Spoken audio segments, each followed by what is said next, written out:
Hello, নমস্কার, welcome back to my channel. আজ আপনাদের সাথে একটু রূপচর্চা নিয়ে একটা ভিডিও করব। প্রথমে আমি একটু আলু নিয়ে নিয়েছি, তারপর আলুটাকে ভালোভাবে ছিলে পরিষ্কার জলে সুন্দর করে ধুয়ে নিয়েছি, কারণ আলু থেকে একটা কষ বের হয়, তাতে আবার অনেকের প্রবলেম হতে পারে।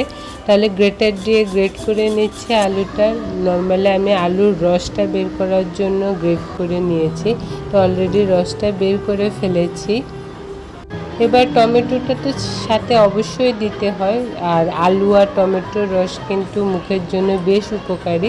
তো টমেটোর রস নিয়ে নিয়েছি, আর এখন এখানে বেসনটা সব কাজে খুব ভালোভাবেই কাজ করে, আপনারা সবাই জানেন, আমার চেয়েও ভালো জানেন সবাই। তারপর মুখটা ক্লিন করে নিয়েছি, এখন এই প্যাকটা ভালোভাবে লাগাবো। আমি প্রায় একদিন পর করে এই প্যাকটা লাগিয়ে থাকি। আমার মুখের অবস্থা আগে খুব খারাপ ছিল, আস্তে আস্তে অনেকটাই ক্লিন হচ্ছে, কালচে ভাব চলে গিয়েছে।